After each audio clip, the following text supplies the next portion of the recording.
So today मैं आज का टॉपिक ले रही हूँ, बहुत ही इम्पोर्टेंट है। Compiler of Vedas. तो कंपाइलर ऑफ वेदास कौन है हमारे, मैं आपको स्क्रीन शेयर कर रही हूँ अपनी।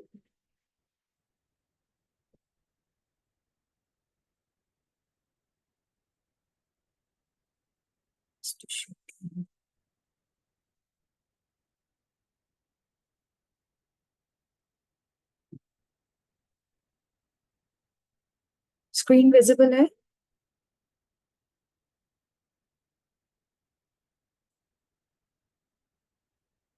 ठीक है। विजिबल।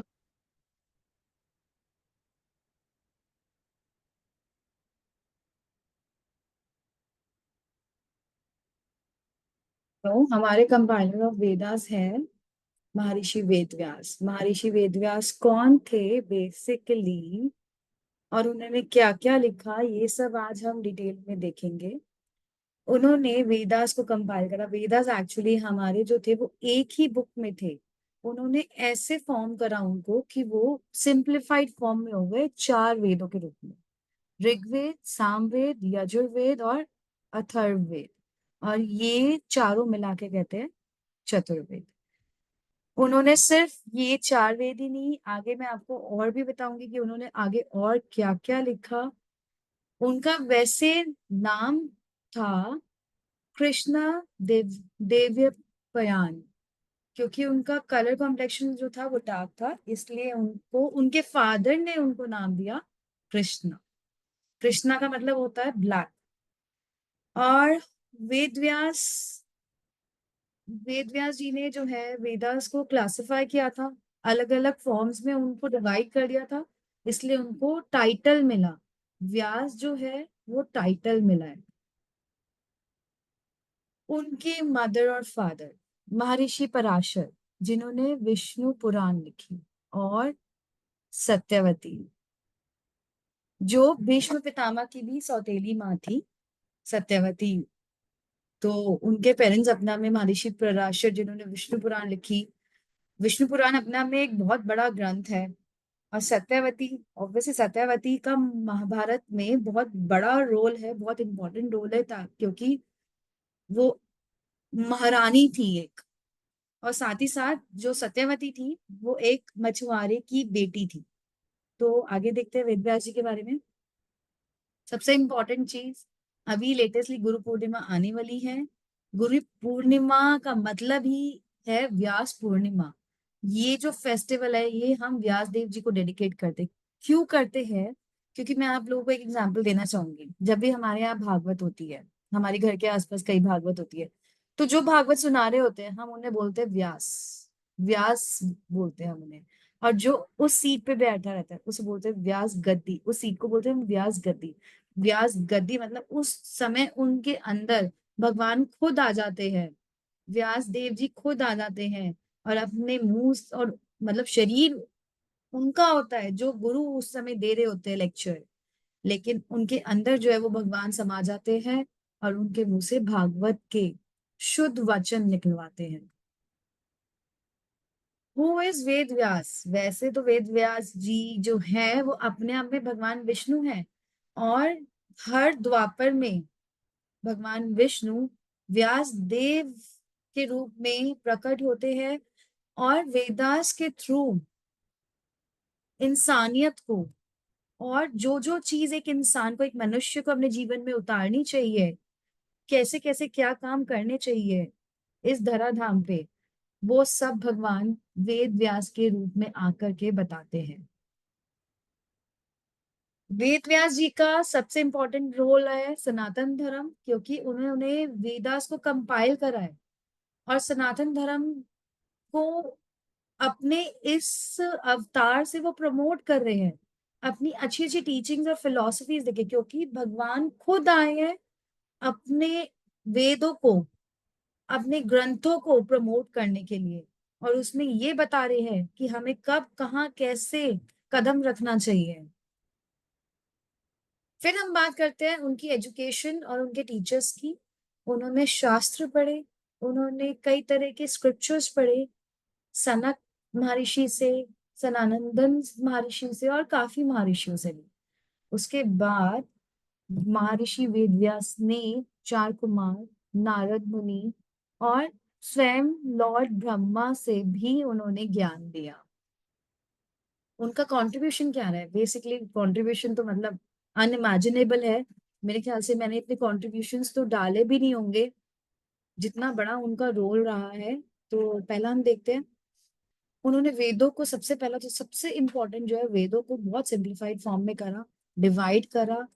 उसके बाद उन्होंने उनको अच्छे से समझाया, एक क्विक अंडरस्टैंडिंग दी वेदास को। फिर महाभारत को लिखा। महाभारत के फादर कहलाए, he is the father of Mahabharat. उन्होंने महाभारत को एक ऐसे सिंप्लीफाइड वे में लिखा कि कोई भी उसको आराम से पढ़ के समझ सकता है। फिर उन्होंने अपनी टीचिंग्स को उपन्यास के हिसाब से और कर्मों के हिसाब से लोगों तक पहुंचाया, कि लोगों को कैसे अपने आप को डिवोट करना चाहिए, अपनी नॉलेज को कैसे बढ़ाना चाहिए।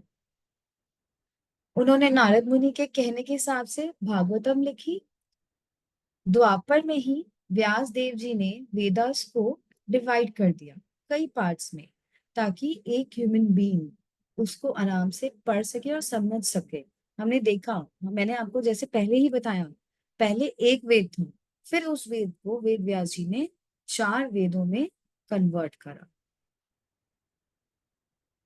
कुछ और इंपॉर्टेंट पॉइंट्स है मेरे पास वेद व्यास जी को लेकर के।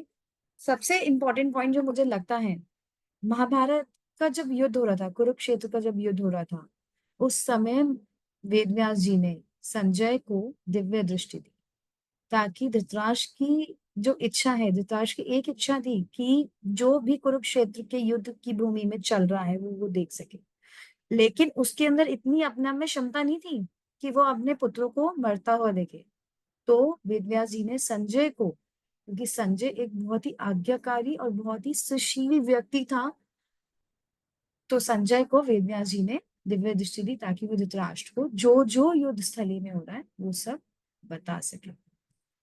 सेकेंड इंपॉर्टेंट जो मुझे लगता है वो ये है, जब गंधारी प्रेग्नेंट थी, उसके 2 साल तक उसको बच्चा नहीं हुआ, मतलब वो प्रेग्नेंट है और 2 साल तक वो बच्चा बाहर नहीं आया। जब उसने सुना कि कुंती महारानी को पुत्र हुआ है, कि जब कुंती महारानी को पुत्र हुआ तो उसको ईर्ष्या होने लगी। उसने अपने पेट पे फ्रस्ट्रेशन के मारे वो परेशान हो गई कि मेरे पुत्र क्यों नहीं हो रहे, उसने अपने पेट पे मारने लगा। जब उसने अपने पेट पे मारा तो उसमें से एक मांस का लोथड़ा निकला, ना कि उसके बेटे। और हम सबको पता है गांधारी को 100 पुत्रों का वरदान था। उस समय वेद व्यास जी को बुलाया गया, उन्होंने उस मांस के लोथड़े के 101 टुकड़े करे और उन टुकड़ों को मिट्टी के पात्र में रखे। फिर अगले 2 साल तक उन उन टुकड़ों को इनकम्बेट किया गया।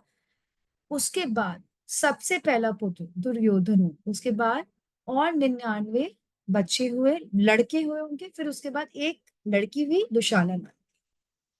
वेदव्यास जी ने 18 पुराण लिखे हैं, बहुत बड़ा ग्रंथ लिखा है, after is called the father of Mahabharat. Shrimad Bhagavatam लिखी है।